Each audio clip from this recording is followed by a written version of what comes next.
and welcome to my channel. My name is Olivia. I'm also known as the Carnivoreballerina, and today I'm going to be talking about non-stretching stretching tips. It goes against itself, but it works. Believe me, I'll make sense of it in a moment. Before I get into that though, feel free to like and subscribe, and also use code ballerina for 10% off Clara and Fritz Tallow and the Carnivore Bar if you wish to support me in the channel.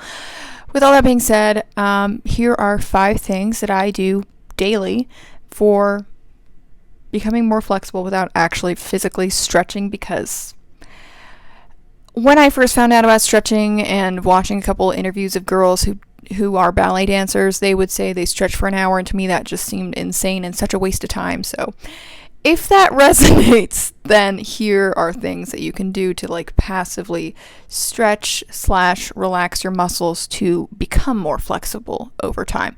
Obviously, you cannot avoid actually stretching. You do have to actually stretch at some point to become flexible. These things just help a lot in that process. So the first thing that I did was I slept like this, like a dead person, just straight.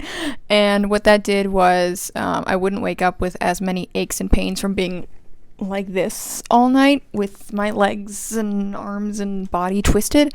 It would just allow my back, for one, to be completely aligned and straight, my hips as well, so they're not twisted, crumpled, and just really painful in the morning. So that's one thing. Is it's uncomfortable for like the first week to just like be like that, but you get used to it very quickly, and you just sleep in a weird looking crazy position. But it makes all the difference because it allows for, okay, so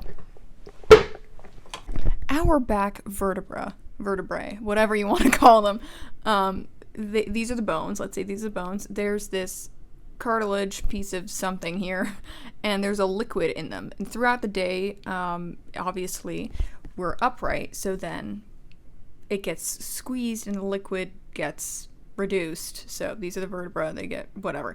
When you lay down, it allows for them to separate and the liquid comes back, if that makes sense. So logically, in my mind, sleeping straight and not twisted all over the place allows for that to happen better. So then when I wake up in the morning, my back feels amazing, and that's what's also helped me significantly in being back flexible. So if you want to try doing that, go ahead. If not, I don't know. Second thing that I did, and this applies to your feet as well, not just everywhere, mainly your back and hips. So we're going to be focusing a lot on back and hips because your back, lower back, and hips is like the center of everything. If your lower back is tight, your hips are tight, your knees are tight, your ankles are tight. So it just kind of stems from there. And actually, but this is a whole nother story. I saw this chiropractor talking about how your jaw actually predicts your back then hip tightness. So neurologically, if your brain does not sense your molars touching on one side, then that is the side that's going to be tight. That's a whole nother topic though that I'll leave for another time. Anyway, so what you want to do is, I did this. You look homeless, but it's okay because no one really cares. No one's thinking about it. You wear excessive clothing so that you're always warm. Your muscles are always warm and not tight. And so it's just constantly relaxing the muscles so that when you do go and stretch, they're already kind of relaxed and it's easier to stretch them. And I would do this. I would sleep with the ballet booties on. Can you? Yeah, the ballet booties down there.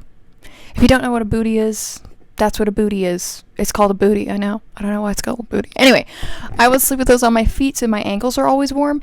And then I do ankle circles to just kind of get the mobility going. And that would really help with my feet flexibility to be able to look better. And then the same goes with your hips and your back. So I always religiously wear this fleece vest thing, and it keeps my back very warm. And then I always wear garbage pants. They need a better name. I always wear garbage pants because it keeps my hips warm. If I don't wear long garbage pants, especially for the summer, I have short garbage pants because it keeps my hips warm. So always wearing those. And then when I'm at home, not now though, but in the beginning months of my flexibility journey, whatever you want to call it, I would just wear sweatpants, sweatshirts, everything to just keep me warm all the time.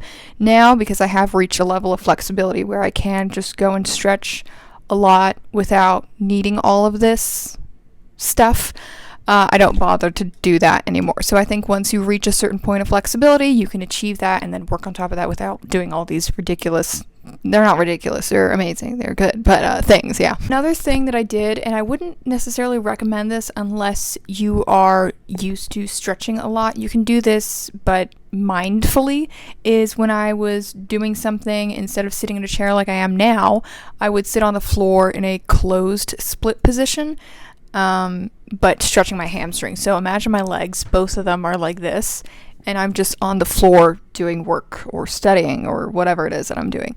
And that would be passively stretching my hamstrings. However, if you're new to stretching, you can only sit so long in that position, so I wouldn't necessarily recommend that for someone who's new to that. So just be careful and attempt at your own risk with that one.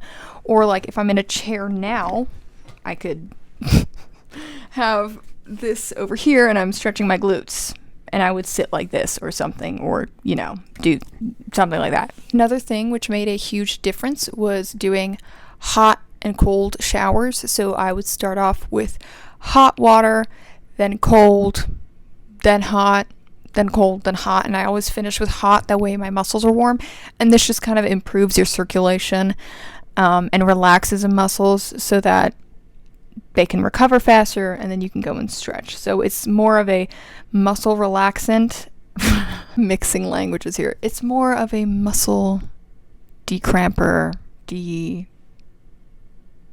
something. And that has been amazing. Every single day after I come back from ballet, I go and I take a cold shower now. I don't even bother with the hot anymore. I just go for full and cold, because when I come out, it's actually warmer. I feel warmer, so then that kind of does the heating aspect of it. That depends what time of year it is though, so hot and cold, definitely recommend. And one last thing is taking magnesium, and there's different types of magnesium.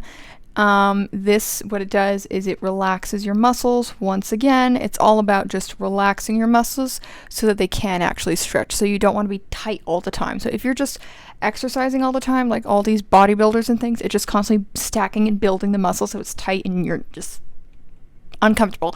But if you're relaxing the muscle, then you have the ability to stretch, which is why I use a foam roller, which is what I do every single morning, every single day. It's just become a habit now, is using a foam roller to relax and roll out the muscles so that they can become prepared for stretching. So those are my 5 tips on non-stretching tips.